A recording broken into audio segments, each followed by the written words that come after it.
যে লোকটা মেম্বারিতে দাঁড়াইছে, আগে 2-3 বার দাঁড়ায় দাঁড়ায় ফেল করছে, এবার শ্বশুর বাড়িতে দুটি গরু চুরিয়ে দেবেছে, এই নিয়ে পোস্টার কিনে পোস্টার ছাপাইয়া এই নিয়ে লড়াফেটা করতেছে। উদ্দেশ্য কি? যদি মেম্বার হতে পারি, আগে 3 বার যে মাইডা খাইছি এবার সেটা ফুসাই নিতে,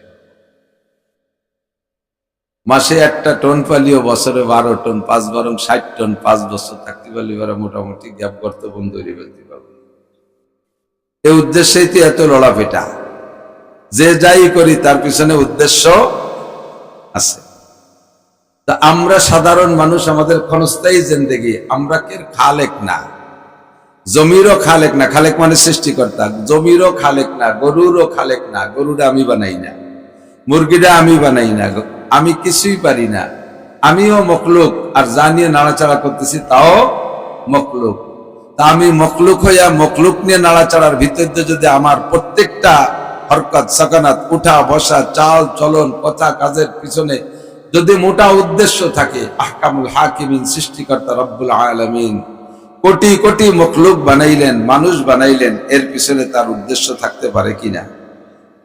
উদ্দেশ্য থাকতে পারে না? অবশ্যই। এই কথা কইছ, এই তিনজন, যদি কি কইছি, কি কইছি কদি, তা যদি না করতে পারিস তাই বসতে ওই যে খাবারটা কিন্তু যা ওই দিক দিয়ে খাই আই, নড়াচড়ার বলে কথা কবি না। শেষে আমার শুনুন লাগবে, আর কেউ না শুনো, তোরা 3 জন আর শুনবি আমি কি কইছি। না শুনতি বললে পরে দেশকে খবর আছে। আল্লাহ পাক রব্বুল আলামিনও আমাদের সৃষ্টি করার পিছনে উদ্দেশ্য আছে। কি কি উদ্দেশ্য? গোটা সৃষ্টির উদ্দেশ্য হলো খুলিকালাকুম কুল্লু শাই। সূর্য বানাইছি এ উদ্দেশ্য মানুষকে সেবা করবে, চন্দ্র বানাইছে উদ্দেশ্য মানুষকে সেবা করবে, তারকা বানাইছে উদ্দেশ্য মানুষকে সেবা করবে, জমিন বানাইছি মানুষকে সেবা করবে, গরু বানাইছি মানুষকে সেবা করবে, পানি বানাইছি মানুষকে সেবা করবে। আল্লাহর উদ্দেশ্য এইগুলোর পিছনে সব কিছু বানাইয়া আল্লাহ তাআলার উদ্দেশ্য হলো একমাত্র মানব জাতির সেবা খেদমত করা। সবকিছু মানুষের জন্য, সবকিছু মানুষের জন্য। কথা বলেন, আপনার সন্তান হয়েছে, ছেলেরা বড় হচ্ছে, একসাথে পর পর 1, 1.5, 2, 3 বছরের ডিস্টেন্সে 3 বছর পর পর এটা একটা ছেলে হয়েছে, পর পর 4, 5, 7টা হয়ে গেছে আল্লাহর রহমতে। শুনে ইদানিং কালের পোলাপান্ডা হাসতেছে, ভাই 7টা? তুমি তোমার আব্বার কয় নম্বর? আমি তো 11 নম্বর। তাই তুমি 7টা শুনে ভয় পাচ্ছ? তোমার আব্বা তোমার দাদির কয় নম্বর? 16 নম্বর ছেলে। আগের মুরব্বীর মতো না। আমার এক নানির খবর জানি যে ওনার 22টা ছেলে মেয়ে। সুবহানাল্লাহ, কন্যা সুবহানাল্লাহ। আর ইদানিং সরকারের সাথে এই বিষয়ে আলোচনা করলে কবে নাউজুবিল্লাহ, ছেলে হোক মেয়ে হোক 1টা অথবা 1.5টা অথবা 2টা। 1.5টা হলো ওয়ার সময় একটা ঠ্যাং হয়নি, একখান চোখেরটা হয়নি, হাত এখানে গড়ে আটকন হয়েছে, আর একটা পুরোপুরি। আর আগের মুরব্বীদেরকে জিজ্ঞেস করলে যে আপনার ছেলে মেয়ে কয়টা, উনি বলতো যে আল্লাহর মাল আল্লাহ 12টা দিছে। কার মাল? কে দেশে? ইদানিং ছেলেবেলেদেরকে বিয়ে দেওয়ার পরে 5-6 বছর পর জিজ্ঞেস করেন, বাবা তুই কবে বিয়ে দিয়ে নিয়ে আসলাম? হাতে তো কিছু দেখিনি। ছেলে মেয়ে হলে তো হাতে ঋণী করে, হাতে করলে তো কিছু দেখিনি। ঘটনা কি? কাজে কাকা এখনো নেই। আর 3 বছর পরে নেব। ওর আব্বারে আল্লাহ দিত আর ও নিজে নেয়।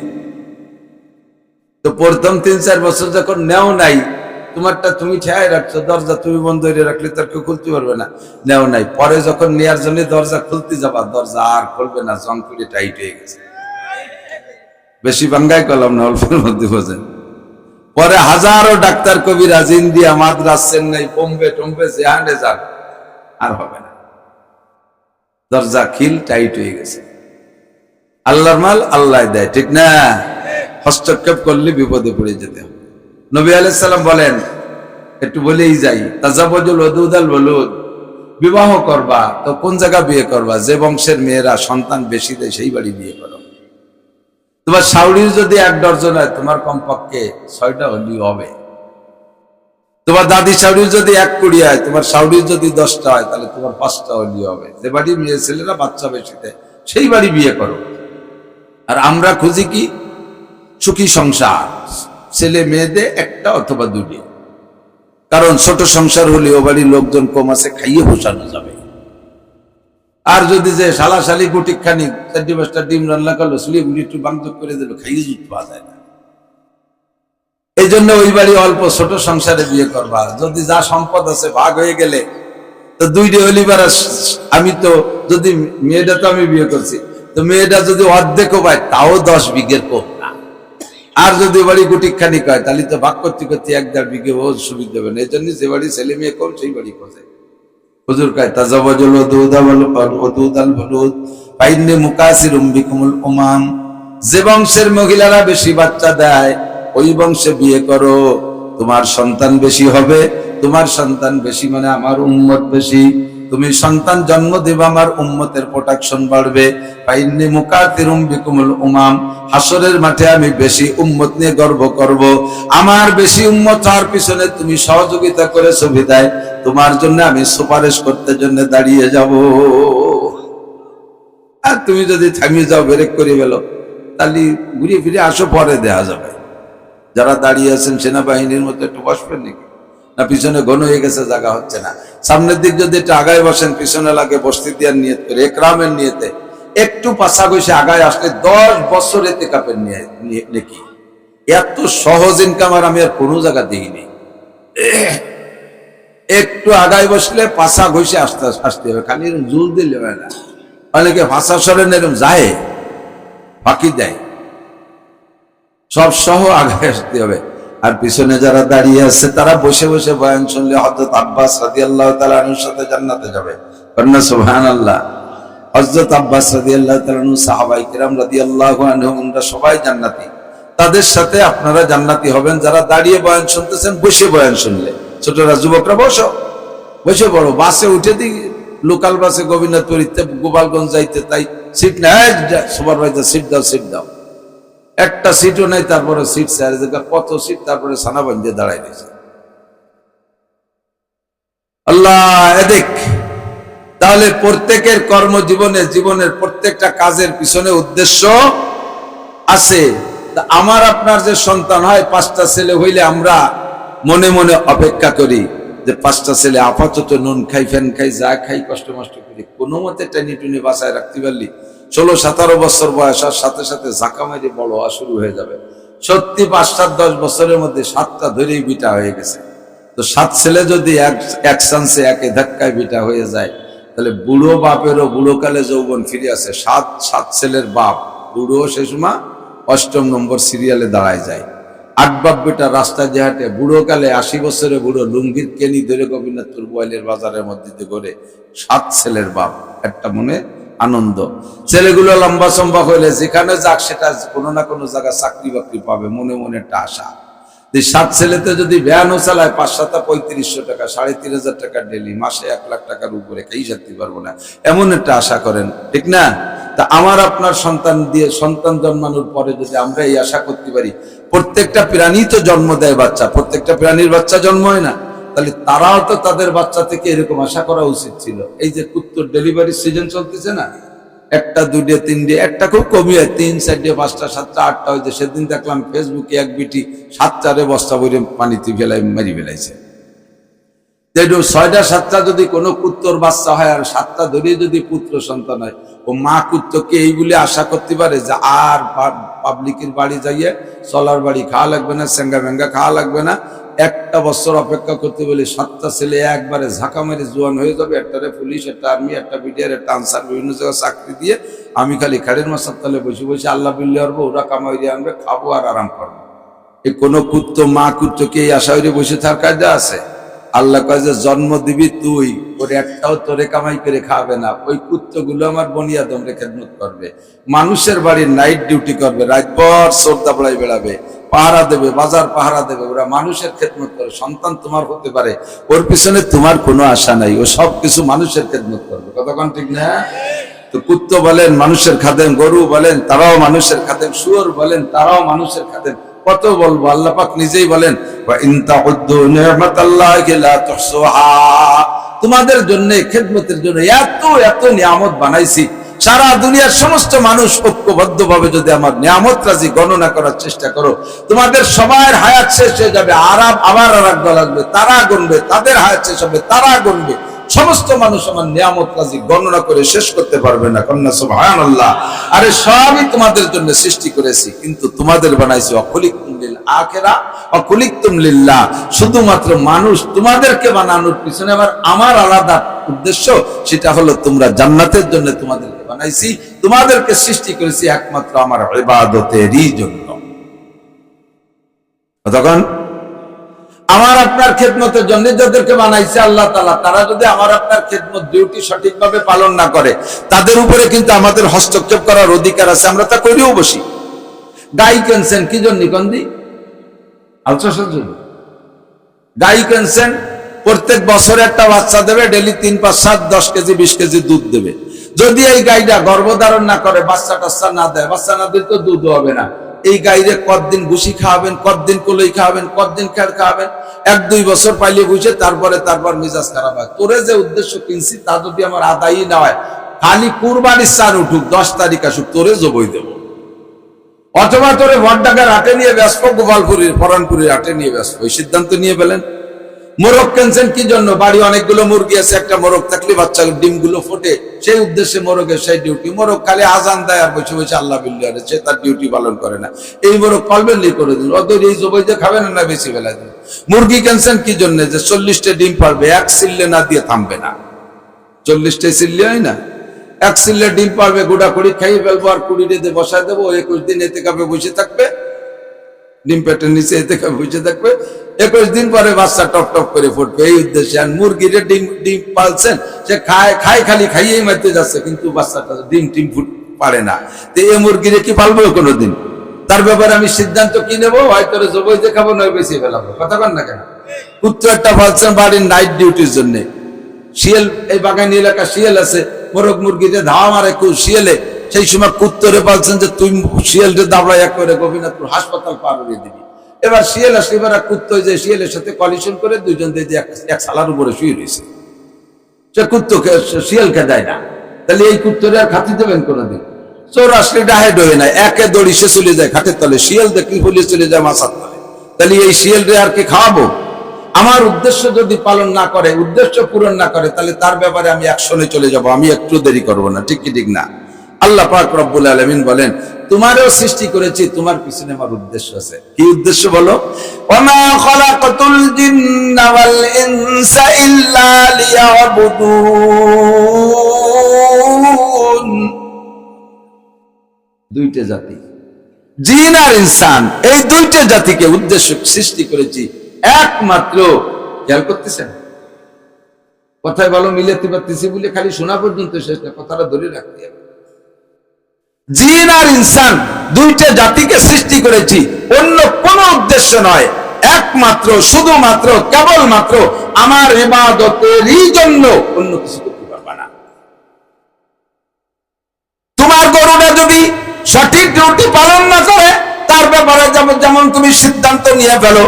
মোরগটা যদি ডিউটি পালন না করে, মুরগিরা যদি তার দায়িত্ব পালন না করে, কুত্তরা যদি তার দায়িত্ব অলসতা করে, তুমি যেমন তাদের বিপক্ষে অ্যাকশনে চলে যাও, তুমি যেমন সিদ্ধান্ত নিয়ে ফেলো, ও বান্দা, তোমার আমি সৃষ্টি করেছি আমার ইবাদতের জন্য, আর ইবাদতের জন্য সৃষ্টি করে তোমার খেদমতের জন্য অসংখ্য সৃষ্টি আমি করেছি, সব তোমার খেদমত করে।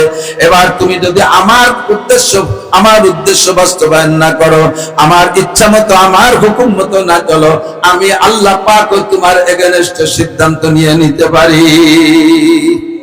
কতক্ষণ পারে কি পারে না? আল্লাহ পাক রব্বুল আলামিন বলেন, যাহারাল ফাসাদু ফিল বাররি ওয়াল বাহরি বিমা কাসাবাত আইদিন নাস। জলে এবং স্থলে, পানিতে এবং বাতাসে যত প্রকার আযাব গজব এই চারটি দিক থেকে আসে। আযাব আসে আসমান থেকে, আযাব আসে জমিন থেকে, আযাব আসে বাতাসের মধ্য দিয়ে, আযাব গজব আসে পানির মধ্য দিয়ে। চারটি দিক থেকে তোমাদের দিকে আযাব আর গজব যায়। কেন যায়? আমি তোমাদেরকে আযাব গজব দিয়ে ধ্বংস করার জন্য বানাই নাই, আমি বানাইছি তোমাদের সুখে শান্তিতে থাকার জন্য। প্রমাণ দেখো, হাজার হাজার লক্ষ লক্ষ সুখের আসবাব তোমাদের জন্য আমি তৈরি করেছি, এ সবই তোমরা ব্যবহার করবা। কিন্তু যদি তোমরা আমার দায়িত্ব, আমার দেয়া দায়িত্ব পালন না করো, আমার ইচ্ছা পূরণ না করো, আমি এই চারটে দিক দিয়ে তোমাদের জন্য গজব পাঠিয়ে দেব। এর একটা আমার পক্ষ থেকে জুলুম না, সব বিমা কাসাবাত আইদিন নাস, এগুলো মানুষের হাতের কামাই, তোমাদের কর্মফল। ভূমিকম্প কেন হলো? বিজ্ঞানীদের কাছে জিজ্ঞেস করি ভূমিকম্প কেন হয়? বিজ্ঞানীরা কয় এই বাংলাদেশেতে স্যালো মেশিন, ডিপ টিউবওয়েল দিয়ে, তারপরে এই যে হ্যান্ড টিউবওয়েল দিয়ে এর তলেতে পানি উঠতে উঠতি তলে ফাঁকা হয়ে গেছে, সে ঝাঁকি মেরে বসে গেছে। বিজ্ঞানী নিচেতে পানি উঠতে উঠতে বলে তলে ফাঁকা হয়ে গেছে, এই জন্য শুক্রবারে ঝাঁকি দিয়ে খানিক বসে গেছে। আমাদের গহরডাঙ্গা মাদ্রাসার খাদেমুল ইসলাম জামাতের সদস্য রহমতুল্লাহ আলীর খলিফা হযরত মাওলানা আব্দুর রাজ্জাক সাহেব রহমতুল্লাহ আলী নিজলে বাড়ি ছিলেন। মুরব্বীরা যারা বয়ান শুনতেন তারা বলতে পারবেন, এই কাটা কাটা কাটা কাটা কথা বলতেন, কথার একটা ভঙ্গি আলাদা ছিল। মানে মুরব্বীরাও বয়ান শুনতেন, সব কথা খুব হাসি লাগতো, কিন্তু শিখার ছিল অনেক কিছু। উনি বলতেন যে আরে বাবা, মানে এই দিক সমালোচনা করতে যে আমাদের কওমি মাদ্রাসায় সরকার 4 পয়সাও দেয় না, অথচ সরকারের যত দাবি আমাদের কাছে, যত সমালোচনা কওমি মাদ্রাসাওয়ালারা মূর্খতা শিক্ষা দেয়, এরা ভিক্ষাবৃত্তি শিক্ষা দেয়, এরা শুধু ওযু গোসল নামাজ কালাম ছাড়া কিছু জানে না, এরা একটা সুই সুতো বানাতে পারে না, এরা একটা আবিষ্কার করতে পারে না, এরা সায়েন্স গবেষণা পারে না, এইগুলো খালি দোষ আমাদের কওমি মাদ্রাসার উপরে। অথচ আমরা সরকারের 4 পয়সাও খাই না।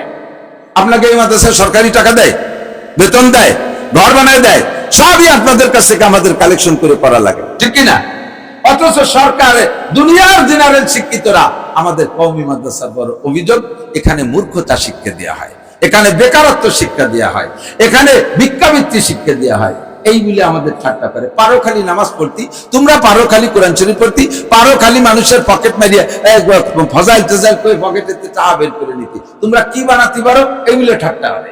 এখন তাদের কি জবাব দেওয়া লাগে? আচ্ছা ঠিক আছে, আমরা কওমি মৌলবীরা সরকারের খাইও না, আমরা সরকারের কিছু বানাই দিই না, এইগুলি আমাদের পর তোমাদের অভিযোগ। সরকার তোমাদের পিছনে বস্তা বস্তা টাকা খরচ করে, সরকারের রাজস্ব ইনকামের 75% টাকায় 75 পয়সা, 100 টাকায় 75 টাকা, 2টা খাতে সরকার ব্যবহার করে। একটা হলো প্রশাসনিক খাতে, একটা হলো প্রশাসনিক খাতে, আরেকটা হলো শিক্ষা খাতে।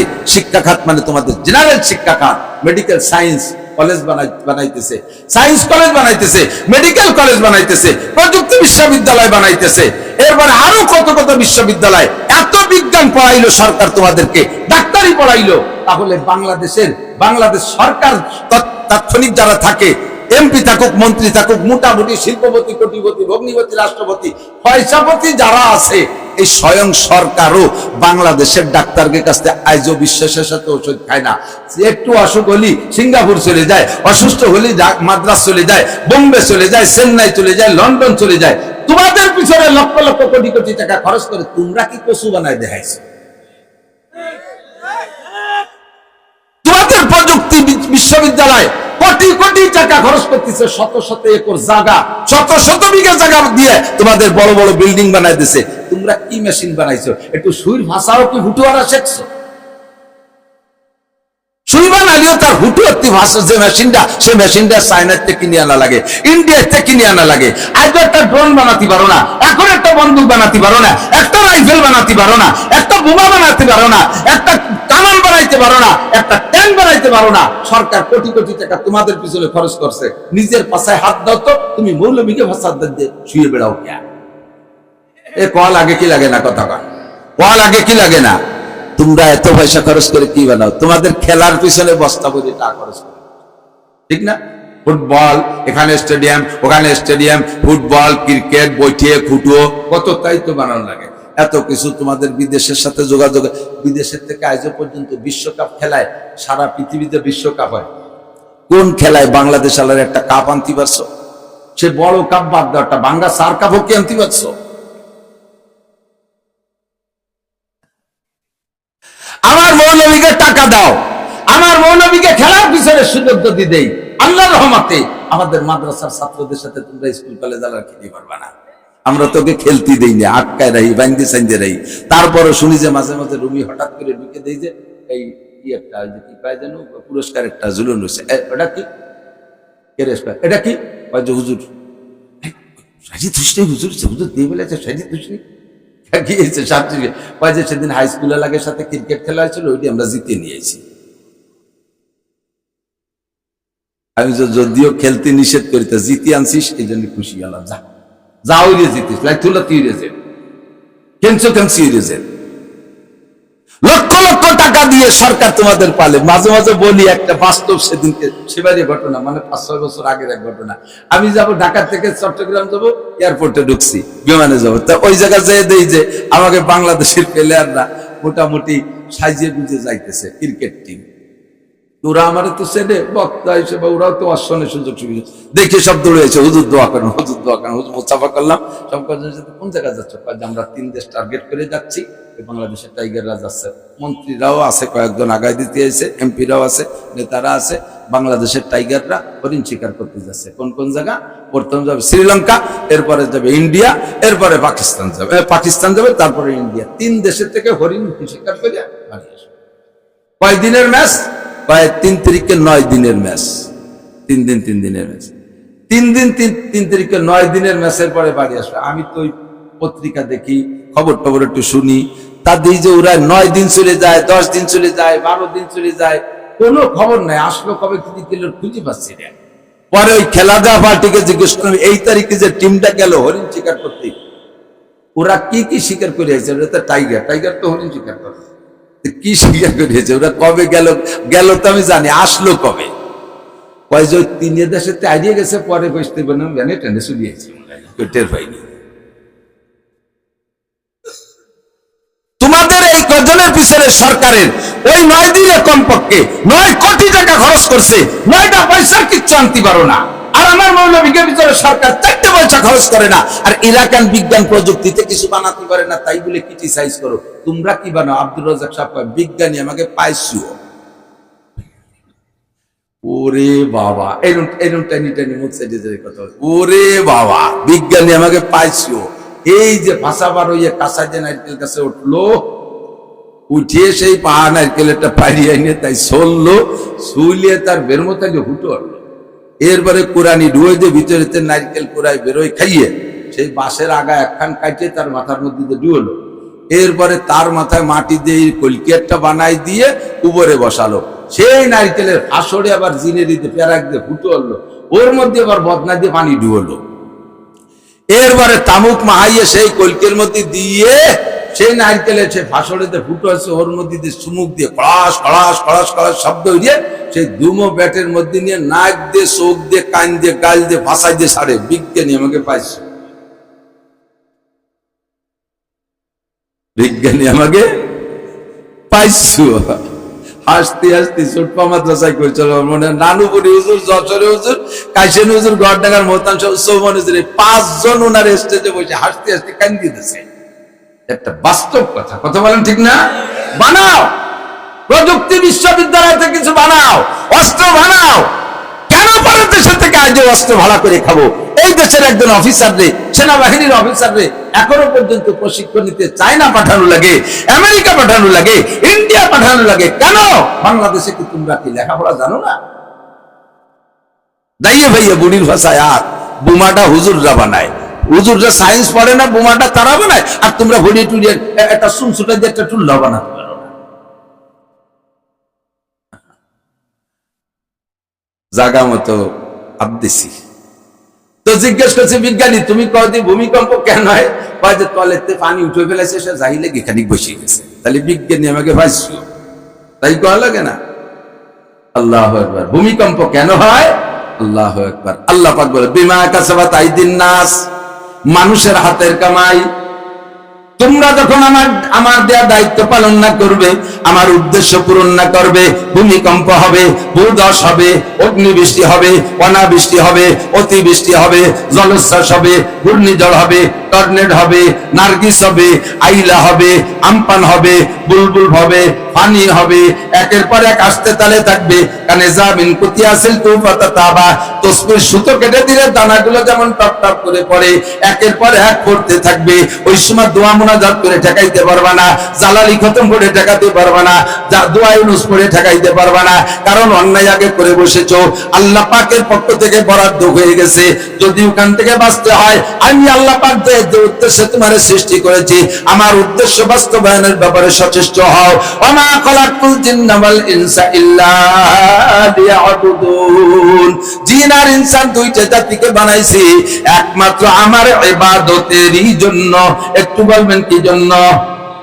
কি জন্য? আমার আল্লাহ খাওয়াই কেন? ইবাদতের জন্য। আমার আল্লাহ পড়াই কেন? ইবাদতের জন্য। আলিশান বিল্ডিং আমারে কেন দিল?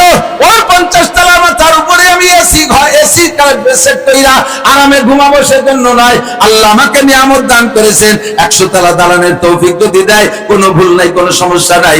আপনি উঠবেন 100 তলা দালান, আপনাকে আল্লাহ পছন্দ করে 100 তলা দালানের মালিক বানাই দিয়েছে। আপনি দালানটারে ইবাদতখানা বানাই ফেলতে পারেন, দালানটারে ইবাদতখানা বানাইতে পারেন। শেষ রাত্রে উইটা রুমে রুমে যারা আছে, তাতা জাফা জুনুবুহুম আনিল মাদাজি ইয়াদউনা রাব্বাহুম খাওফাও ওয়া তামা, শেষ রাত্রে উঠবেন, বিছানা ছেড়ে উঠবেন, আরামের বিছানারে হারাম বানায় লাথি মেরে ফেলবেন। আল্লাহু আকবার। জাগনা है जाग लो अफलाक की साया तले, आखिर तक सोया करोगे खाक की साया तले। ও যুবক, লেপের নিচে বহু ঘুমাইতে পারবি, মুরব্বী অনেকদিন কম্বলের মধ্যে ঘুমাইতে পারবেন। স্থায়ী আরামের ঘুম যদি কবরে পাইতে চান, জাগনা है जाग लो अफलाक की साया तले, আসমানের নিচে জমিনের উপরে থাকাকালে একটু ঘুম কামাই করো। আখের তাক সোয়া করোগে খাক কি ছায়া তলে, কিয়ামত পর্যন্ত তুমি মাটির নিচে আরামে ঘুমাইতে পারবা। তোমার 10 তলা বিল্ডিং যে তুমি ইবাদতখানা বানাই ফেলো। আল্লাহর এক ওলি, বহুত বড় বুজুর্গ, এক এলাকায় প্রসিদ্ধ, ওই এলাকার আরেকজন বহুত বড় আলেম, উনি অতটা পীর পছন্দ করে না। এক একজনের এক এক স্বভাব। বড় আলেম কেউ আছে যে পীরের সাথে বায়াত হয় না, তবলিগ মুখী, শুধু তবলিগ মুখী। আবার অনেকে আছে তবলিগও করে, হক্কানি পীরের সাথে যোগাযোগ রাখে, এরই সংখ্যা বেশি। ইনি বড় আলেম, উনি পীর পদ্ধতি পছন্দ করে না। তো খবর পাইছে যে অমুক এলাকায় একজন বহুত বড় পীর আছে, বহুত বড় ওলি। তো এবার উনি নিয়ত করলেন, তার যাইয়ে দেখি, যদি লাইক হয়, পছন্দ হয়, তাহলে না বায়াত হলামই, অসুবিধে কি। তো যাইয়ে দেখে পিসাবের বাড়ি ঢুকে দেখে যে পিসাব তখন একটু কয়লুলায় আরামে ঘুমোচ্ছে। তো বলছে যে ভাই, পিসাব হুজুর কি ভিতরে আছে? দারোয়ানকে জিজ্ঞেস করছে খাদেম, বলে জি আছে, হযরত তো ঘুমাচ্ছেন, একটু কয়লুলায় আছে, একটু পরে আসেন, তারপরে হুজুরের সাথে দেখা করাই দেবো।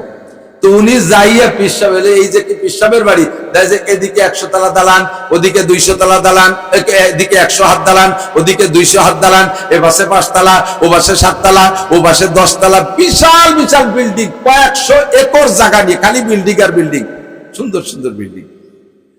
আর গেট তো আছে, মেন গেট। আর উনার ওই পিসাবের বাড়ি বড় বড় দালান কোটা দেখে পীর বুড়ে লাগবে। পীর হবে জামা ছিঁড়া থাকবে, পীর হবে ঘর ভাঙ্গা হবে, পীর অলিবেরা লুঙ্গি ছিঁড়া থাকবে, পীরির পায়ে স্যান্ডেল থাকবে না, পীরির বাড়ি ঘর থাকবে না। কি পীর? এত বড় দালান কোটা আল্লাহ পীর হয় নাকি? তো মন খারাপ, একটা শট পাইছে, শট দিয়ে পিসাবের দরজার গেটে এক লাইন লিখে দিয়েছে, নামার দস্তে দুনিয়া দোস্তেদারাত, নামার দস্তে দুনিয়া দোস্তেদারাত। এইটুক লিখে ওই জায়গা সবটুক ফ্রি আছে, দেখি পিসাব আগামীকাল কি জব লেখে কাল আসবে। ওইটুক লেখছে, নামার দস্তে দুনিয়া দোস্তেদারাত, চক্কানো কেনে রেখে আসছে। পরে পিসাব ঘুম থেকে ওইটা বাইরে বেরো, ওযু কালাম কইরা যখন ঢুকতে গেছে, ওই জায়গা চোখ পড়ছে, দেখে যে নামার দস্তে দুনিয়া দোস্তেদার। পরে তর্জমা বলি, নামার দস্তে দুনিয়া দোস্তেদারাত, ওই জায়গা আবার শর্টকান রইছে। এবার পিসাব বুঝে ফেলাইছে কোন পণ্ডিত আসছিল এই জায়গায়, পণ্ডিত আমারে সবক দিয়ে গেছে। এবার পিসাব বাম পাশে লাগছে দ্বিতীয় অংশ, আগার দারাত বারায়ে দোস্তেদারাত, নামার দস্তে দুনিয়া দোস্তেদারাত, আগার দারাত বারায়ে দোস্তেদারাত। যিনি লিখে গেছেন তিনি লেখছে, এত বড় প্রভাবের মালিক যিনি, এত বড় প্রতাপের মালিক যিনি, এত ইন্ডাস্ট্রিজ কলকারখানার মালিক যিনি, এত দালান কোঠার মালিক যিনি, এত জায়গা জমির মালিক যিনি, এত বড় বিলাসিতার মধ্যে থেকে কোনো ব্যক্তি আল্লাহওয়ালা হইতে পারে না, সে পীর হইতে পারে না, সে ভালো মানুষ হইতে পারে না। ওনার টুকুনি এই লেখা গেছে। এবার পিসাব লিখে দিয়েছে, আগার দারাত বড়ায় দোস্তে দারাত। ও ভাই, তুমি না জেনে শুনে মন্তব্য করবা না।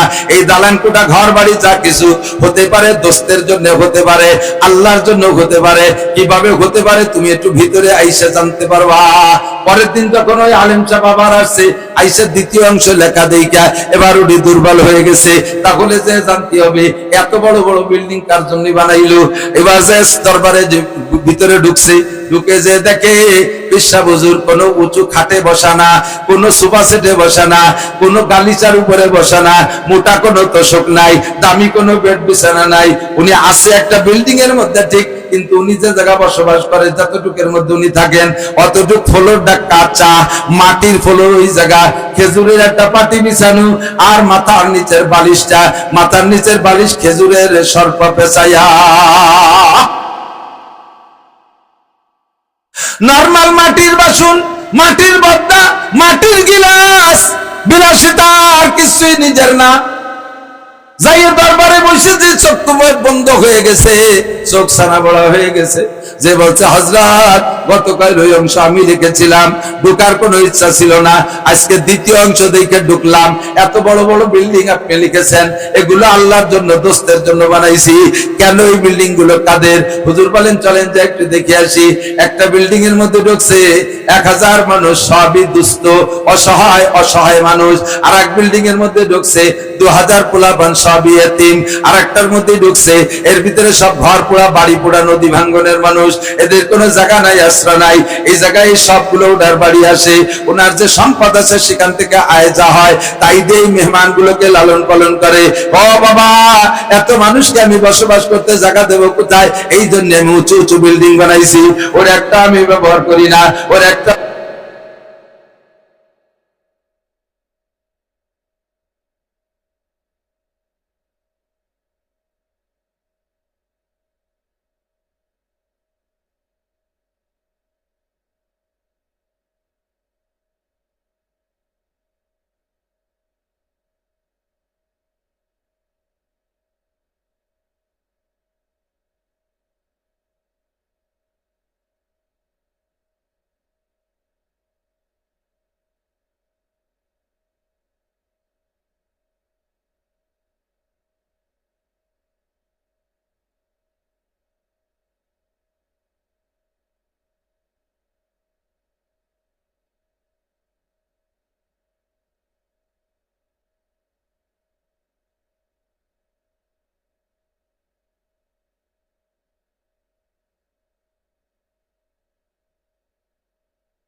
মালিক হয়ে গেছে, আর সেই মালিককে আল্লাহ ওই জমিনে কিসের বেচায়? কি বলে না, নিয়ামতের মালিককে। গাড়ি ব্যবহার করবেন বলবেন আলহামদুলিল্লাহ, বাড়ি ব্যবহার করবেন আলহামদুলিল্লাহ, যত যা করেন কোনো দোষ নাই। আপনাকে আল্লাহ সব কিছু খেদমতের জন্য বানাইছে, আপনার জন্য। কিন্তু আল্লাহ পাক আপনার কাছে চাই মাত্র একটা জিনিস, সেটা হলো ইবাদত। একটু বলেন ইবাদত। জানতে চাইলাম আল্লাহ ইবাদত ইবাদত ইবাদত কতদিন করতে হবে, ইবাদত কতদিন করতে হবে? আল্লাহ পাক রব্বুল আলামিন বলেন ওয়াবুদ রাব্বাকা হাত্তা ইয়াতিয়াকাল ইয়াকিন। ওয়াবুদ রাব্বাকা, আমার দিকে ওয়াবুদ রাব্বাকা হাত্তা ইয়াতিয়াকাল ইয়াকিন। তোমারে বানাইছে যে তুই ইবাদতের জন্য।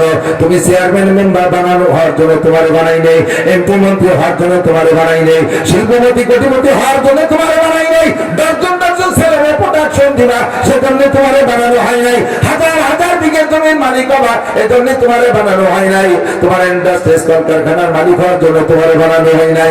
ও বান্দা, তোমারে বানানো হয়েছে একমাত্র আমার ইবাদতের জন্য, আর কিছু করতে পারবে না। রব্বুল আলামিন ইবাদত করতে হবে কতক্ষণ? আল্লাহকে দিনের 24 ঘন্টা 24 ঘন্টা, ঘন্টার 60 মিনিটের 60 মিনিট, আরে মিনিটের 60 সেকেন্ডের 60 সেকেন্ড, সেকেন্ড থেকে নিয়ে মিনিট, মিনিট থেকে নিয়ে ঘন্টা, ঘন্টা থেকে নিয়ে দিনে দিনে দিনে দিনে দিন, এরপরে সপ্তাহ 7 দিনে 7 দিন, মাসের 30 দিনে 30 দিন, আরে বছরের 365 দিন, 70-80 বছরে 70-80 বছর। একটা মুহূর্ত ইবাদত ছাড়া থাকতে পারবে না, 24 ঘন্টা ইবাদত করিতে হইবে। কতদিন? আল্লাহকে ওয়াবুদ রাব্বাকা হাত্তা ইয়াতিয়াকাল ইয়াকিন। এক সিলে নামাজ কালাম পড়ে বাড়ি আছে রিটায়ার করবা তা না, গত রমজানের রোজা রাখছো সামনের রমজানের রাখবা না তা না, গত বছর নামাজ পড়ছো এবার পড়বা না তা না, গত মাসে দস্তারখান বিছে খানা খাইছে এবার খাবা না তা না, আরে গত সপ্তাহে মেসাক করে ওযু বানাইছে এবার করবা না তা না, গত বছর সুন্নতি পোশাক পরছো এবার করবা না তা না। প্রত্যেকটা ইবাদত করবা হাত্তা ইয়াতিয়াকাল ইয়াকিন, ইয়াকিন আসার আগ পর্যন্ত, মরণ পর্যন্ত ইবাদত। একটু বলেন ইবাদত কতদিন? কথা কি বলছেন? ইবাদত কতদিন? মরার আগ পর্যন্ত ইবাদতের মধ্যে কোনো বিরতি, আর এর ভিতরে কোনো সুযোগ নাই, এর মধ্যে কোনো রিটায়ার্ড নাই, এর মধ্যে কোনো পেনশন নাই। আল্লাহু আকবার। একেবারে এক সাবালে ঘর থেকে নিয়ে মরণকাল পর্যন্ত ইবাদত। রব্বুল আলামিন 24 ঘন্টা ইবাদত করব তো দুনিয়ার এত কাজ করব কিভাবে? বিয়ে তো তুমি করতে বলেছো, ইনকামও তুমি করতে বলেছো। সূরা জুমার মধ্যে আল্লাহ বলেন ফাইদা কুদিয়াতিস সালাতু ফান্তাশিরু ফিল আরদি ওয়াবতাগু মিন ফাদলিল্লাহ। কথাগুলো ধারাবাহিক মনে রাখবেন দোস্ত, একেবারে সহজ করে দেব। যেমন কঠিন মনে হচ্ছে তার চাইতে বেশি সহজ করে দেব ইনশাআল্লাহ। আমার করা লাগবে না, আল্লাহ কোরআনে সাজায় রেখেছেন। আল্লাহু আকবার। ইবাদত করব কতদিন? মরণ পর্যন্ত। রব্বুল আলামিন সূরা জুমা পড়ে দেখি, ওর মধ্যে তুমি বলছো ফাইদা কুদিয়াতিস সালাতু ফান্তাশিরু ফিল আরদি ওয়াবতাগু মিন ফাদলিল্লাহ। নামাজ পড়া হয়ে গেলে মসজিদের মধ্যে বসে খেজুরের প্রীতির গল্প করো না, ওর মধ্যে বসে বসে সময় বসে বেরো।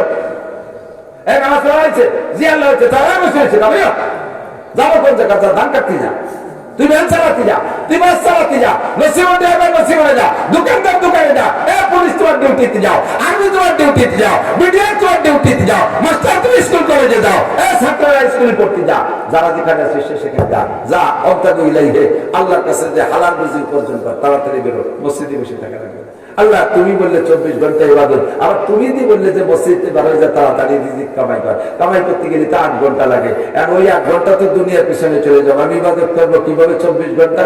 এরপরে আবার দেখলাম তুমি কইছো কুলু ওয়াশরাবু, না খাইয়ে শুধু 24 ঘন্টা ইবাদত করবা, খাবা না তা না। কুলু ওয়াশরাবু, খাও পান করো। খাবার আল্লাহর দেয়া নিয়ামত, তুমি খাবা, আল্লাহর দেয়া নিয়ামত তুমি পান করবা। আল্লাহ খাইতে পান করতে গেলে ডেলি রান্না করতে 3 ঘন্টা লাগে, খাইতে বসতে 3 ঘন্টা 6 ঘন্টা, 8 আর 6 14 ঘন্টা চলে গেল। এরপরে তুমি আবার বলেছো ওয়াজআলনা নাওমাকুম সুবাতা। এদিকে বুঝেন কি সুন্দর কথা, ওয়াজআলনা নাওমাকুম সুবাতা। 8 ঘন্টা পরিশ্রম করার পরে ক্লান্ত হয়ে যাবা, এই ক্লান্তি দূর করার জন্য দুনিয়ার কোনো মেডিসিন লাগবে না। তোমারে আমি সুন্দর একটা মেডিসিন দিছি, রাতের বেলায় ঈশার নামাজ পড়ে ঘুমিয়ে যাবা, পাক্কা 8 ঘন্টা ঘুমাবা, 8 ঘন্টা ঘুমাবা, ফজরের নামাজ উঠে জামাতে পড়বা। এই 8 ঘন্টা ঘুমাইলে ওয়াজআলনা নাওমাকুম সুবাতা, সারা দিনের সব পরিশ্রম ক্লান্তি দূর হয়ে যাবে। এই 8টা ঘন্টা ঘুমাবা, ওদিকে গেছে 14 ঘন্টা, এদিকে চলে গেল 8 ঘন্টা। 14 আর 22 ঘন্টা চলে গেল, এরপরে তো পেশাব পায়খানা আছে, এরপরে তো আরো কত কাজ আছে, বহু কাজ রয়েছে। আল্লাহ 24 ঘন্টা ইবাদত করবো কিভাবে? দুনিয়ার কাজ তোমার দিয়ে শিডিউল অনুযায়ী দুনিয়ার করতে গেলে, কাজ করতে গেলে তো 24 ঘন্টা হয় না। আবার ইবাদত করবো কিভাবে? সহজে বইলা দাও। আল্লাহ পাক রব্বুল আলামিন বলেন, বান্দা লা ইউকাল্লিফুল্লাহু নাফসান ইল্লা উসআহা। তুমি তাহলে মনে করতেছো আমি আল্লাহ তোমার সাধ্যের বাইরে প্রেসার দিয়েছি, চাপ দিয়েছি? আদৌ না। আমি মানুষকে শক্তির বাইরে কোনো হুকুম করি না। আমি যাহা বলি সব জায়গায় শব্দের মধ্যে আছে। আমি এখানে সহজ পথ ব্যবহার বের করে দিচ্ছি। আমার দিক থেকে আল্লাহকে ইবাদত করতে তোমারে বলি না। ঘর সংসার সব সাইডে দিয়ে তুমি ইবাদতের মধ্যে পড়ে থাকবা। তোমার জন্য সহজবোধ্য পরামর্শ হলো মা তাকুমুর রাসূলু ফাকুযুহু ওয়া মা নাহাকুম আনহু ফান্তাহু। আমার দিক থেকে আল্লাহ কয় মা তাকুমুর রাসূলু ফাকুযুহু ওয়া মা নাহাকুম আনহু ফান্তাহু। ইবাদত প্রত্যেকটা কাজের মধ্যে দেখবা, প্রত্যেকটা কাজ, অল এভরিথিং। সারা রাত বললে শেষ হবে না, বছর করে বললে শেষ হবে না। 2-4টি উদাহরণ দেবো। প্রত্যেকটা কাজের মধ্যে দেখবা 2টা দিক আছে। বলো ইবাদত, বলো নামাজ, বলো রোজা, বলো হজ, বলো যাকাত, বলো তিলাওয়াত, প্রত্যেকটা এর মধ্যে 2টা দিক আছে। বড় ব্যবসা, বড় কি বলা হয় খানা দানা, বড় সংসার ক্ষেত্রে, আমার প্রত্যেকটার মধ্যে 2টা দিক আছে। কি কি দিক? অর্ধেক বৈধ আর অর্ধেক অবৈধ। অর্ধেক জায়গায় চলে আসে আমার দিক থেকে। ওয়াজের সিস্টেম হলো গায়ে দেওয়ানোর মতো। আগে বাসুদেব ভাঙা দিয়ে শেষে দিক দোয়া দিয়ে যাইয়ে বান্ধরে টান দিলে দুধ বেরোয় না। এবার দোয়ানোর সময় যদি বাতুসা লাগিয়ে তার দুধ বাড়ি যাবে না। এখন জায়গা মতো চলে আসছে। ইবাদত কি? আল্লাহ বলছেন ইবাদতের জন্য বানাইছে, বুঝলেন? এবং ইবাদতের টাইম কত? মরণকাল পর্যন্ত 24 ঘন্টা। তাই তো প্রমাণ হলো। এবার 24 ঘন্টা ইবাদত করতে গেলে অনেক কাজ আছে। সে কাজগুলো তো আল্লাহর হুকুম, আল্লাহ অনুমতি দিয়েছে। তা করবো কিভাবে? এবার আল্লাহ সহজ করে দিয়েছে। যত কাজ আছে তোমার জিন্দেগির, যত কাজ আছে সমস্ত কাজকে ইবাদত বানাই ফেলবা। সিস্টেম কি? প্রত্যেকটা কাজের মধ্যে আল্লাহর হুকুম আর নবীর তরিকা আছে। আর আল্লাহর হুকুম আর নবীর তরিকার খেলাফও আছে। তুমি যদি খেলাফটা বাদ দিয়ে আল্লাহ আল্লাহ রাসূলের মত মতো কাজ করো, তাহলে দুনিয়ার যে কাজটা করবে সেই কাজ ইবাদত। যুবকরা খেয়াল করো, যারা স্কুল কলেজ ইউনিভার্সিটিতে পড়ছো, ভুল বুঝবা না। আমি তোমাদেরকে ওই জায়গায় সমালোচনা করে দিকে নিয়ে আসতেছি। তুমি ডাক্তার হও, ইঞ্জিনিয়ার হও, বিজ্ঞানী হও, তুমি ইংরেজিতে ভালো পারদর্শী হও, বাস তোমার এর পিছনে ছোট্ট একটা নিয়ত রাখো। আল্লাহ যদি আমার ডিসি বানায়, আমি যদি বিসিএস ক্যাডার হতে পারি, যদি ডিসি হতে পারি, আমাদের যে নতুন যিনি পরিবর্তন হয়ে গেছে কয়েকদিন আগে, যে ডিসি সাহেব আমাদের গোপালগঞ্জের, যারা যাতায়াত ছিল যোগাযোগ আছে, তারা সাক্ষী দিতে পারবেন। আমরা উলামায়ে কেরামরা সাক্ষী দিতে বাধ্য। বাংলাদেশ স্বাধীনের পরে আমাদের গোপালগঞ্জে এত সুন্দর ডিসি আর আসে নাই। তাহাজ্জুদ পড়তেন ডিসি সাহেব, তাহাজ্জুদ পড়তেন, সাক্ষী আছে। ডিসি সাহেব রাতের বেলা গাড়ি নিয়ে তাহাজ্জুদ পড়ে ফজরের নামাজ পড়ছেন যাইয়া বাকিপাড়ার মোড়ে ওই মাদ্রাসায়। একদিন ফজরের নামাজ পড়ছেন মোকশেদপুর মহারাজপুর মাদ্রাসায়, গোপালগঞ্জে যাই। একদিন আমাদের সুলতানছি মাদ্রাসায় পড়ছে, বনানীপুর মাদ্রাসায় পড়ছে, সুটফা মাদ্রাসায় যে ফজরের নামাজ পড়ছে। এত বড় দাড়িওয়ালা উলামায়ে কেরামরা গেলে সেভাবে ইহতিরাম করতেন। সে ডিসি হইয়া বাপের জানাজার ইমামতি করার যোগ্য, ডিসি হইয়া ঈদের নামাজ পড়ানোর যোগ্য, ডিসি হইয়া জুমার নামাজ পড়ানোর যোগ্য, ডিসি হইয়া এমন এমন বড় বড় মাহফিলে ঘন্টার পর ঘন্টা বয়ান করার যোগ্য। বিসিএস পাস করার পরে চাকরিতে নিয়োগের আগে 4 মাস পাকিস্তানে তবলিগি সময় লাগাইছে। তুমি মনে মনে নিয়ে রাখো, আল্লাহ যদি আমার বিসিএস পাস করে, আমি যদি ডিসি হতে পারি, এমন একজন ডিসি হব। মাত্র 16 মাসের ভিতরে গোপালগঞ্জের ভিতরে অসংখ্য মসজিদ নির্মাণ করেছে। অনেক মসজিদের সম্পূর্ণ কাজের ভিতরে সহযোগিতা করেছে। ওই হিন্দু সাতবার বৈতুল এলাকায় স্যারের সামনে বসে আমরা একদিন আমাদের 10 জন আলেমদের দাওয়াত দিয়েছি ওনার ভবনে। কাশিনুদ্দিন ছিলেন, মুর্তজা সাহেব, মহিবুল হক সাহেব, এই সোহাইব ইব্রাহিম সাহেব, তারপর কোট মসজিদের ইমাম মৌলানা ফখরুল ইসলাম, এরকম করে 10 জনের দাওয়াত দিয়েছে। উনি ডিসি সাহেব, এসপি সাহেব আর চিফ জুডিশিয়াল ম্যাজিস্ট্রেট 3 জন, আর আমরা এই কজন রাত 10টা পর্যন্ত গল্প করছি। গল্পের সেই ঈশান নামাজ জামাতে বসে ওখানে একামত উনি দিয়েছেন, একেবারে শতভাগ সঠিক শুদ্ধ একামত দিয়েছেন। এরপরে খানা খাইতে মনে করছে যে ডিসি অফিসে তাতে চেয়ার টেবিল এত এই বেলটের মোটামুটি বাছাই করার পর হুজুরদের নিয়ে ডুয়েছে। আজকে যদি চেয়ার টেবিলে বসতে দেয়, তাহলে আমরা কি সিদ্ধান্ত নিতে পারি? আর ডিসি সাহেব যদি কই যে স্যার চেয়ার টেবিলে খাবো না দস্তারখান দেন, তাহলে ওনার অপমান হতে পারে। আবার যদি চেয়ার টেবিলে বসি, তাহলে উনি দলিল বাগানের যে এত বড় বড় হুজুররা চেয়ার টেবিলে খেয়ে গেছে, চেয়ার টেবিলের কি দোষ, সামনে আর কেউ নিচেই বসতে দেবে না। এই নিয়ে মোটামুটি একটু দুশ্চিন্তার মধ্যে ছিলাম। হঠাৎ করে খাবারের সময় যখন হয়েছে, মসজিদে নামাজ পড়ে যেয়ে দেখি দস্তারখান বিছাইয়া ফ্লোরে খাইতে দেশে, দস্তারখান বিছাইয়া প্রত্যেকের সামনে একটা আলাদা দস্তারখান, গণ দস্তারখান না। বুঝা যায় যে এই দস্তারখান রেগুলার ওই বাসায় ব্যবহার হয়, ব্যবহৃত দস্তারখান দেখলে বোঝা যায়। আর আজকে হুজুর যে নতুন গান কিনে আছে তা দেখলে বোঝা যায়। কতক্ষণ জজ সাহেব আর এসপি সাহেব আর তিন অফিসার উন্ডামরে জীবনে ওই দিনই দস্তারখানে বসে প্রথম খাইছে নিচে বেঠে। উন্ডাও খান সাহেবকে চেনত না, এই দস্তারখান যে খান সাহেব, এই খান সাহেবের সাথে উন্ডা পরিচয় ছিল না, ওই দিন চিনি গেছে। তুমি দিয়ে থাকো আমি যদি এসপি হতে পারি, তাহলে এসপি আমি অমুক এসপির মতো হবো। বহুত এসপি আমাদের এলাকায় আছে। আল্লাহু আকবার। আমাদের ডিআইজি রফিকুল ইসলাম শিমুল থাকে এখন রংপুরের ডিআইজি। আমি ওখানে গিয়েছি মাহফিলে, ও জায়গার উলামায়ে কিরাম কয় কি, ওনারে কেউ ডিআইজি পায় না, ওনারে বলে শায়েখ রফিকুল ইসলাম। বড় বড় আলেমদের শায়েখ পায় না, ওনারে শায়েখ রফিকুল ইসলাম পায়। প্রত্যেকটা মাদ্রাসায় যাই খবর নেই হুজুররা কি খাইলো না খাইলো, কোন মাদ্রাসায় কি জরুরত, আল্লাহর বান্দাদের যে খবর নাই। এমন করে হাজার হাজার আলেম ওলামা উঠার জন্য শেখার পাগল আছে। তুমি আইয়ে বিএমএ বিসিএস পাস করো, কোনো দোষ নাই শোনা। তোমার নিয়ত রাখো আমি এমন একজন অফিসার হবো, আমি ঘুষ খাবো না, ঘুষ খাইতে দেবো না, দুর্নীতি করবো না, দুর্নীতি করতে দেবো না, জাতির হক নষ্ট করবো না, হক নষ্ট করতে দেবো না। তাহলে সারা জীবন করে যে জেনারেল বলবা প্রত্যেকটা হরফে হরফে একটা একটা করে নাকি ভাইয়া যাওয়া। নবী বললাম কে আর দুনিয়া জুদাবাস, বাহার কারে কে বাসি বা খুদাবাস। তোমারে বলি না ইবাদত করার জন্য 24 ঘন্টা মসজিদের মধ্যে বসে থাকো। তোমারে বলি যাও ঘর সংসার করো, বিয়ে শাদী করো, বউ বাচ্চা নিয়ে আনন্দ করো, যাও এর ক্ষেত্রে লাগাও, হাতের ক্ষেত্রে পাট বোনাও, যাও ইন্ডাস্ট্রিতে কলকারখানায় চাকরি বাকরি করো, যাও পুলিশ আর্মি বিডিআরে চাকরি করো। বহুত আর্মির খবর জানি, আর্মিতে আব্দুল ছাড়ে না। বহুত পুলিশের খবর জানি, একটু পয়সা হারাম সুদ ঘুষ খায় না। বহুত ব্যবসায়ীরা জানি আল্লাহর রহমতে কোটি কোটি টাকার ব্যবসা করে, যাকাত পাই টুপাই আদায় করে দিচ্ছে, এবং সে অক্তিও নামাজ জামাতের সাথে আদায় করতেছে। তুমি দুনিয়ার যে কাজ করবা ওই কাজের মধ্যে দুইটা দিক আছে, বৈধ আর অবৈধ। বৈধটারে করো, অবৈধটারে ছেড়ে দাও। 24 ঘন্টা যা করবেন সব ইবাদত হবে। খানা খাওয়ার সময় ডান হাত দিয়ে খানা খাবেন, বিসমিল্লাহ করে শুরু করবেন, দস্তারখান বিছে খানা খাবেন, সুন্নতি তরিকায় বসবেন, খানাও হবে, সুন্নত হবে, ইবাদত হবে। আবার যদি সুন্নতের তরিকার খেলাফ খানা খান, বাম হাত দিয়ে বিস্কুট খান, বাম হাত দিয়ে রুটি খান, বাম হাত দিয়ে বেরিয়ে খান, বাম হাত দিয়ে পান্ডা খান, যত খানা আছে বাম হাত দিয়ে খাইতেছেন, তরিকা মতো বসেন না, দস্তারখানা বিছেন না, আপনার খানা হয়ে যাবে কিন্তু ইবাদত হবে না। খেতে যাবেন, কাজ করবেন, ধান কাটতে যাবেন, বিসমিল্লাহ করে শুরু করবেন, জিকিরের সাথে ধান কাটবেন। জিকির ধান কাটা খেত খামারের কাজের মধ্যে জিকির করা খুবই সহজ। প্রত্যেক কবে কবে জিকির, সুবহানাল্লাহ সুবহানাল্লাহ সুবহানাল্লাহ, আলহামদুলিল্লাহ আলহামদুলিল্লাহ আলহামদুলিল্লাহ। ধান কাটবেন লা ইলাহা ইল্লাল্লাহ লা ইলাহা ইল্লাল্লাহ লা ইলাহা ইল্লাল্লাহ লা ইলাহা ইল্লাল্লাহ। জিকিরের সাথে ধান কাটবেন, কাটা শেষ আলহামদুলিল্লাহ বলে চলে আসবেন।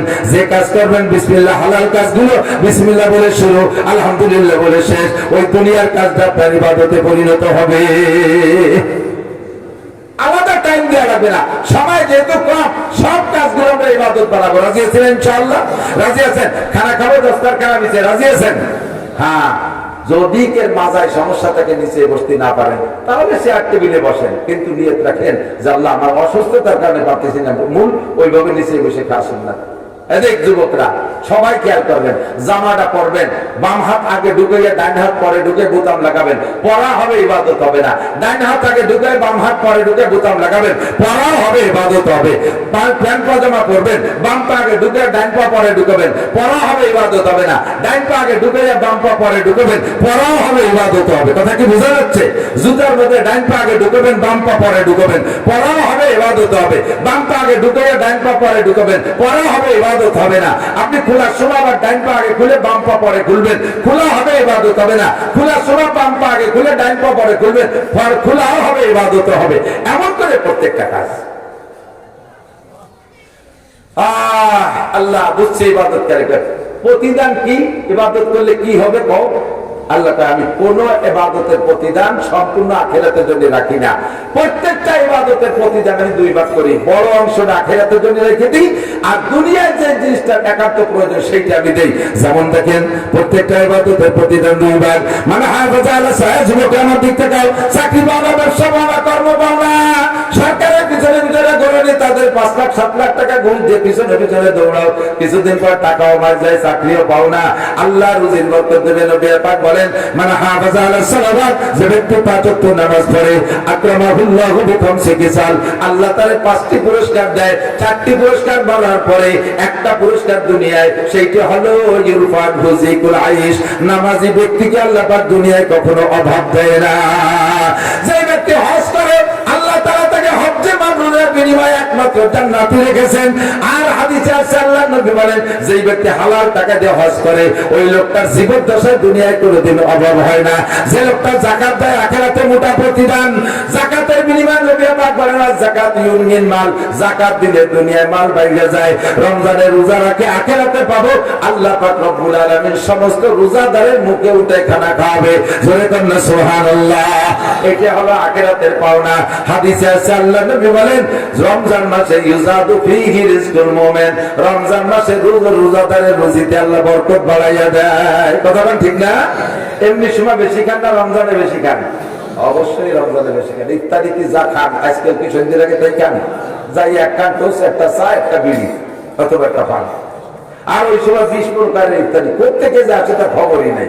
ডেলি ডেলি দাওয়াত, এ বাড়ি ও বাড়ি দাওয়াত, ব্যবস্থা কে করে? প্রত্যেকটা ইবাদতের প্রতিদান আল্লাহ তাআলা এমন রেখেছেন দুনিয়াও আখিরাতে। কাজে আল্লাহ বলেন, আল্লাহ পাক বলেন ফালিয়াবুদু রাব্ব হাদাল বাইত, আমাদের ফালিয়াবুদু রাব্ব হাদাল বাইত আল্লাযী আতামাহুম মিন জুইন ওয়া আমানাহুম মিন খাউফ। তোমার দুনিয়ার শান্তি দুইটা জিনিসের মধ্যে, দুইটা জিনিসের মধ্যে তোমার শান্তি। একটা হলো রিজিকের পর্যাপ্ত অ্যাভেলেবল ব্যবস্থা থাকা। রিজিকের ব্যবস্থা, রিজিক মানে খালি ভাত না, আমার দৈনন্দিন জীবনে যা কিছু লাগবে সবকিছুর নাম রিজিক। এটা তোমার জন্য অ্যাভেলেবল হবে। আর একটা হলো নিরাপদ বসবাস, শান্তিতে ঘুমাবা। তোমার মেয়েটা ঢাকায় পড়ে, তার যান জীবন ইজ্জত নিয়ে ঝুঁকি নাই। তোমার ছেলেটা কলেজে পড়ে, যান জীবন নিয়ে কোনো ঝুঁকি নাই। তুমি রাতের বেলা ব্যাগ ভরে টাকা নিয়ে ফাঁকা রাস্তা দিয়ে হাঁটবা, তোমার এই রাস্তায় কেউ দাঁড় করবে না, কেউ ঠেক দেবে না। কোটি টাকা ঘরের ভিতরে রাইখা দরজা খুলে রাত্রে ঘুমাই থাকবা, কেউ তোমার ঘরের ভিতরে, তোমার ঘরে কেউ ঢুকবে না। এর নাম হলো নিরাপদ বসবাস ব্যবস্থা। আল্লাহ পাক বলেন ফালিয়াবুদু রাব্ব হাদাল বাইত, এই ঘরের রবের ইবাদত করো আল্লাযী আতামাহুম মিন জু, যে আল্লাহ তোমার সব ক্ষুধা দূর করে দেবে, ওয়া আমানাহুম মিন খাউফ, এবং নিরাপদে বসবাসের ব্যবস্থা করে দেবে একমাত্র ইবাদতের বিনিময়ে। ধরে বলেন কি? কাজেই ইবাদত করলে দুনিয়ায়ও লস নাই, আখিরাতেও লস নাই। আখিরাতেও লস নাই, দুনিয়ায়ও লস নাই। যে ব্যক্তি ইবাদত বন্দেগী করে, ভালোভাবে চলে, বলেন তার সম্মান সমাজে আছে না নাই? আছে না নাই? যে লোকটা দাড়ি রাখে সেই লোকটারে যে সম্মান মানুষে দেয়, দাড়ি কাটা মানুষের সে সম্মান দেয় না। একজন দাড়িওয়ালা একজন দাড়ি কাটা একসাথে যেয়ে দেখেন, ও জায়গায় যদি বসার ব্যবস্থা কম থাকে, তাহলে দাড়িওয়ালা যে তার বয়স কম, তারে চাচা কইয়ে বসায়, চাচা আপনি বসেন, চাচা আপনি বসেন। দাড়ি যে কাটছে তার বয়স বেশি, তার ছেলে পেলে নামি দাও, তোমরা নিজেই বসো। ওদিকে যে দুইজন গেছে একসাথে, তারা তো জানে মেয়ের বয়স হচ্ছে 25 বছর বড়, উনারা আমি নিচে বসাই কি। কিন্তু পরিবেশে তো তা কয় না। পরিবেশে 50 বছরের যে খোকা মনে খেজুরি মাটি দিতেছে, আর 25 বছরের যে মুরব্বী চেয়ারে বসতেছে। নগদে পার্থক্য আছে না নাই? আছে। স্কুলে ছেলেরা বলো, স্কুলে যে ছেলেগুলো নামাজ পড়ে আর ভদ্রতার সাথে চলে, বেনামাজি ছাত্র শিক্ষকরাও তারা সম্মান করে কি করে না? কথা বলেন করে। ইবাদতের প্রতিদান এমনই করে। গাড়িতে ড্রাইভার দেখবেন, যে ড্রাইভারের মাথায় গাড়ির ড্রাইভার, আমাদের পরিবহন অনেক আছে, গাড়ির ড্রাইভারের মাথায় যদি টুপি থাকে আর দাড়ি থাকে, আমার তো বিশেষ করে আমার মনের অবস্থা খুবই সাহসী হয়ে যায় যে নিশ্চয় এই লোকটা নাপাক অবস্থায় গাড়িতে না। বহু ড্রাইভার আছে রাতের বেলা স্টেশনে থাকে, নানান প্রকার অন্যায় করে, গোসল পর্যন্ত ফরজ হয়ে গেছে, ফরজ গোসল আদায় না করে উঠে গাড়ির স্টার্টিং ধরে, তার কিসের দোয়া কালাম, তার কারণে পুরো গাড়ির উপরে বিপদ এসে পড়তে পারে। আর যাই লোকটা টুপি মাথায় দিয়ে নামাজ পড়ে সুন্দর করে দাড়িওয়ালা স্টার্টিং এ বসে আছে ড্রাইভিং সিটে, দেখলেই মনটার মধ্যে ভালো লাগে না, গাড়িটা আশা করি নিরাপদে গন্তব্যে পৌঁছবে। ঠিক কি ঠিক না? কাজে ইবাদত করনে ওয়ালার মধ্যে বাস্তবিক ভাবে মানুষেরও যেমন আস্থা, আল্লাহ পাকের এরকম আস্থা তৈরি হয়ে যায়। আল্লাহ পাক আমাদের ইবাদত করার তৌফিক দান করেন। এবার জিজ্ঞেস করা হলো ইবাদতের কোয়ালিটি কেমন? আল্লাহ পাক বলেন ওমা উমিরু ইল্লা লিয়াবুদুল্লাহ মুখলিসিনা লাহুদ্দিন। ইবাদতটা হইতে হবে একেবারে ফ্রেশ, নির্ভেজাল পরিষ্কার পরিচ্ছন্ন ইবাদত হবে একমাত্র কার জন্য? নামাজ কার জন্য? রোজা কার জন্য? দাড়ি রাখলেও কার জন্য? জিজ্ঞেস করছে আপনি তো দাড়ি রাখতেন না, এটা কিন্তু দাড়ি রাখছেন, এই বয়সে দাড়ি না রাখলে মানসি কি কয়? তাহলে এই যে দাড়ি রাখছে, এই দাড়ি কি আল্লাহর জন্য? কার জন্য? মানসির জন্য রাখছে। আপনি তো নামাজ পড়তেন না, যদি মসজিদে বিটি গেজালায় বাড়ি ধার কায়দা আছে নাকি? তাহলে এই যে নামাজ পড়তেছে ইবাদত, এটা কি আল্লাহ জ্বালায় না বিটিকে জ্বালায়? এই ইবাদত না, এই ইবাদতের মধ্যে ভেজাল হয়ে গেছে। কথাগান হজ করে আসার পরে পোস্টারে এই জায়গায় আল হাজ লেখে নাই, খালি খালেক মোল্লা দেখছে। আবার নামে মিলে গেলে আবার ঝামেলা অনেক সময়। শুধু আব্দুল খালেক মোল্লা লেখছে, আল হাজ লেখে নাই। রাগেতে ধৈর্য পথ করে যায়, আমি এখানকার সভাপতি হওয়ার যোগ্য না। এই বছর 9 লাখ টাকা দিয়ে হজ করে যাচ্ছি, কয় টাকা লাগতো টাকা আমি দিতাম, আমার শুরুতে আল হাজ লেখে নাই। চেয়ারে বসা যায়? তাহলে তুমি হজ করছো কি পোস্টারে আল হাজ লেখানোর জন্য? এই হজ আল্লাহর জন্য হয় নাই, এই হজের মধ্যে ভেজাল আছে। কথা কান তবলিগে 3 গুলি দিয়ে আইছে, আমির সব চাচ্ছে, দেশের মুরব্বিকে পাত্তা দেয় না।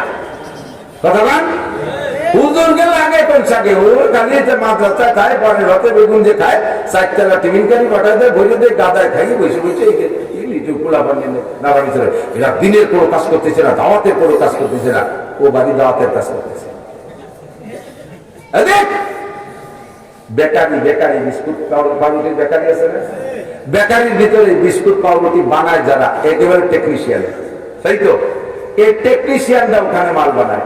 ঔষধ কারখানার ভিতরে বিশাল বিশাল কি বলে ডাক্তাররা আছে, তারপরে ঔষধ বানায়, ওকে কি কেমিস্ট।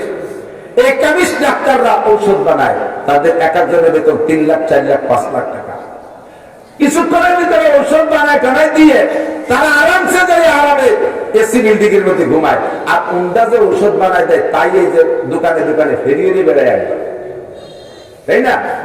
ডেলিভারি ম্যান, এই ডেলিভারি ম্যানরা কত কত বিপদের সম্মুখীন, টাকা দেয় না, তাদের সাথে মারামারি বেঁধে যায়, রোদ বৃষ্টি খরা সবকিছু তাদের ভিটির বেঁধে যায়। কত সময় ব্যাংক পায় না, আটা লাগে, কত সময় শ্রদ্ধা হাতির মোকাবেলা করা লাগে। এখন মাঠে কাজ করতেছে ইন্দ্রা, আর ওই কেমিস্ট বিজ্ঞানীরা তারাও হেনে বসে ওষুধ বানায়। এখন যদি এই মাঠে যারা ফেরিয়ে বেড়ায়, এরা যদি কেমিস্টকে নাকে লাগে কোন সাগে দুটো বড়ি বানাইতেছে, এরা শুয়ে রয়েছে। যত মাঠের কাজ তো দাঁড়ে দাঁড়ে বারে বারে আমরা যাই যে কাজ করতেছি, এই ওষুধ বেঁচে আমরা টাকা দেয়, আমরা তাকে 3.5 লাখ টাকা বেতন দেয়, আর আমাকে ওটা 3,500 টাকা দেয়, যা ওষুধই ব্যস্ত না। এই করে যদি কেমিস্টকে ঠাট্টা করে, কেমিস্টটা যদি জব দেয় যে বেটা ঠিক আছে, তোকে ফেরিয়ারা লাগবে না, তোরা যা বাড়ি যা, শেষে করি খাবা নাকি? চাকরিতে যদি সুযোগ দেয়, আমাদের মাল আমরা বানাবো। যত ইন্ডাস্ট্রি আছে, কেবল যত ফার্মেসি আছে, তারা আমাদের কাছে এসে তাদের প্রয়োজন মতো টাকা ওষুধ নিয়ে যাবে। তোর মতো ফেরিয়ালা যদি ফেরিয়াতি খারাপ লাগে, তুই শরীর পর তোদের লাগবে না, তারপরে তুমি চাকরি করবা, করি খাবা কি? ওলামায়ে কেরাম মাদ্রাসায় বসে এই প্রোডাক্ট তৈরি করে, এরা মাল বানায়। ফরজ ওয়াজিব সুন্নাত মুস্তাহাব কোরআন হাদিসের ভিতরে ঘাইটা হাজার হাজার বস্তা এরা তৈরি করে এই জায়গায় বসে। তোমাকে একটু দিছি যে 6 উসুল বেরিয়ে বেড়াও, যা একটু 6 উসুলের মাল করা বেশি আছো, তাতে কয় গুলিতে বেশি এসে যদি তুমি এই কেমিস্ট্রির সম্পর্কে সমালোচনা ট্যাবলেট বানাইছি তুই শুয়ে দেয়, আর 4 টাকা টিফিন কারি পাঠাই দেয়, আমরা বলি খাবার দেয়, ওনাকে লাগে কোন সাকে। আরে বেটা, এই জায়গাতে যদি মশলা না বানাই দিতাম, মাওলানা জাকারিয়া রাহমাতুল্লাহ আলাইহি যদি ফদাইলে আমার তাবলীগের হিসাব না লিখতো, তোর মতো ফেরিয়ালায় বেস্তি জায়গা পাইতে, বেস্তি কি তোর মা পাইতে কোথায়? কেসাই জ্বলতে লিখতে বলা। ওলামায়ে কেরাম মাদ্রাসায় বসে মশলা বানায়, ভুল মতে বুঝবেন না। ওলামায়ে কেরাম যদি মাদ্রাসা নিয়ে না থাকতো, তাহলে সহি ধর্ম এই দুনিয়ায় থাকতো না, এই দুনিয়ায় থাকতো না। শুধু তাবলীগের ধর্ম ধরে রাখা যাইতো না, শুধু পীর মুরিদের ধর্ম ধরে খাতাইতো না। ওলামায়ে কেরাম কোরআন হাদিস নিয়ে না খাইয়ে পেটে ভর করবেন যে আমি সবকিছু পারি, আমি ভ্যান চালাইতে পারি, আমার ভ্যানও আছে, আমি বাইসাইকেল চালাতে, আমার বাইসাইকেল আছে, আমার 6 কান কাঁচি আছে, আমার 4 কান কুদাল আছে, 10টা ঝুড়ি আমি 12 মাস কাল বানায় রাখি, আমি মাটি কাট খেত আমার সব করতে পারি, ব্যায়াম মতো সব চালাইতে পারি, আমি সব বাদ দিয়ে তুই এই মাঠে ময়দানে সিল্লে পাল্লা করে বেড়াচ্ছি, না খাইয়ে এত কষ্ট করে বেড়াচ্ছি কি জন্য? আপনি পারেন ব্যবসা করতে, আমি পারি না। আপনি পারেন এই খ্যাত খাবার করতে, আমি পারি না। আপনার যে মেধা আছে তাই যে আপনি ইন্ডাস্ট্রিজের মালিক করেন, আমার মেধা তো একটু কম নাই। আমি জিন্দেগি দেখে আছে সেকেন্ড হই নাই, সারা জীবন করে ফার্স্ট হয়েছি, বোর্ডে 1টা বারিস্টার করে। আমার এই মেধারে কাজে লাগালে আমিও শিল্পপতি হতে পারতাম। সবকিছু বিসর্জন দিয়ে এখানে এসে সারাটা জীবন কাটাই দিলাম না খাইয়ে কষ্ট করে। আর আপনি সবকিছু ঠিক রাখলেন, ব্যবসা ঠিক আছে, চাকরি ঠিক আছে, খেত খাবার সব ঠিক আছে, ফাঁকে ফাঁকে একটু কয়টা ট্যাবলেট বেশি বেড়েছেন, আমাকে বানাই দিয়ে ট্যাবলেট, আর সেই উলামায়ে কেরাম ঠাট্টা করে শুরু করেন, এই জন্য জবান কন্ট্রোল করেন। আমি আপনারে সবার দেই, আল্লাহ আপনার দিনের কাজে লাগাইছে, আমি আপনাদের থ্যাংক ইউ দেবো। আহা, আগে পুলিশ ছিল, রিটায়ার্ডের পরে কাজে লাগছে। আহা, আগে মাস্টার ছিল, রিটায়ার্ডের পরে এইভাবে তবলিগি কাজে লাগছে।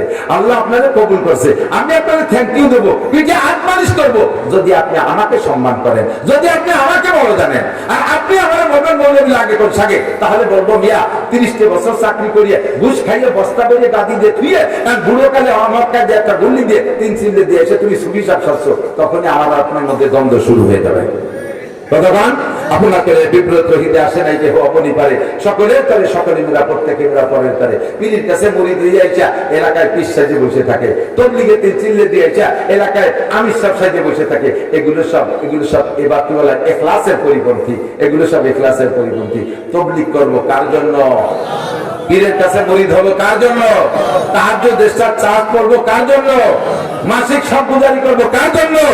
সামনে যদি ধর্মীয় রাজনীতি আসে তাও করবো কার জন্য? একটু মুখে বলেন কার জন্য? আল্লাহরই জন্য। ঠিক আছে না? ওলামায়ে কেরাম বহুত কষ্ট করে মাদ্রাসা করে। এই মাদ্রাসার বয়স কত? 25 চলে, 25তম মাহফিল দেখলাম, যথেষ্ট আগায় আছে। হুজুর ঢাকায় থাকে তো, বড় লোকরা হুজুরের হাতের কাছে থাকে, সেখান থেকে 2-1 জন আনলে মোটামুটি একটু আগায় যায়। সবচেয়ে বড় কথা হলো প্রত্যেক শহরে বহু মাদ্রাসা আছে, প্রত্যেকটা ঢাকা শহরে প্রত্যেকটা মসজিদের সাথে একটা মাদ্রাসা আছে। কাজেই সে জায়গা থেকে টাকা নিয়ে আপনার গ্রামের মাদ্রাসা করা বড় কঠিন। আপনাদের আমাদের এইটুকুর ভিতরে পাড়ায় পাড়ায় মাদ্রাসা হয়ে গেছে, পাড়ায় পাড়ায় মাদ্রাসা। তারপর আল্লাহর রহমতে সবগুলো চলতেছে বড় সুন্দর। একটু বলবেন আলহামদুলিল্লাহ, আলহামদুলিল্লাহ। তা আমার আপনার জিন্দেগিতে যা কিছু ইবাদত বন্দেগি করি, এর বিনিময়ে আল্লাহ তাআলা আমাদেরকে খাওয়ায় পড়ায় রাখছে। মরে যাওয়ার পরে আল্লাহ আমার কাছ থেকে ইবাদত চাবে না। যতদিন বেঁচে থাকবো অতদিন ইবাদত, মরার পরে ইবাদত নাই। কিন্তু আমার দুনিয়া থেকে যা ইনকাম করবে এটা খরচ শুরু হবে মরার পরে, খরচ শুরু হবে মরার পরে। তো যে কয় টাকা কামাই করে না আখেরাতের দিকে রওনা দিয়েছি, তার দিকে আখেরাত পর্যন্ত চলবে কি চলবে না তা তো জানি না। কাজে আমার একটা নির্ধারিত একটা আয়ের উৎস বানাই গেলে ভালো হয় না? কথা বলেন। নির্ধারিত একটা আয়ের উৎস, যার নাম হলো সদকায়ে জারিয়া। সহজ সরল ভাবে আপনাদের প্রাণপ্রিয় মাদ্রাসা পাইকেরডাঙ্গা এখানে দিতে থাকবেন। আর আপাতত হুজুরের মাদ্রাসা, আপনাদের এই মাদ্রাসার মসজিদের 3 তলায় পিলার খাড়া করছে, 3 তলার পিলার খাড়া হয়েছে। ওই 3 তলার পিলারে ছাদ দিতে হবে, রড হুজুর কালেকশন করবে, আমরা শুধু সিমেন্ট আর খোয়া কয়টা এই মাঠের থেকে একটু রেডি করবো ইনশাআল্লাহ। রডের দায়িত্ব হুজুরের কাছে। এই সময় যারা ভয় পাই এবার যে কোনো কারণে যে ওয়াজ যেটুকু আবার হয়ে গেছে আমি কালেকশন চল যাই, তাহলে যার কারণে যারা কয়জন হাঁটা দেবেন ওই দেখা থেকে আরো 5-7 জন যাবে। ওই 5 জনে যদি 50টা টাকাও দিত, আপনার কারণে সেই 50 টাকা থেকে মাদ্রাসা বঞ্চিত হয়ে গেল। এই 50 টাকার গুণা আপনার আমলনামায় জমা হবে। আমরা এখান থেকে ফ্ল্যাক্সি লোড দিয়ে দেবো আপনার আমলনামায় গুণা। 5-6 মিনিটের ভিতরে, 5-6 মিনিটের মধ্যে কাজ শেষ ইনশাআল্লাহ। যত তাড়াতাড়ি বলবেন তত তাড়াতাড়ি দেওয়া হবে।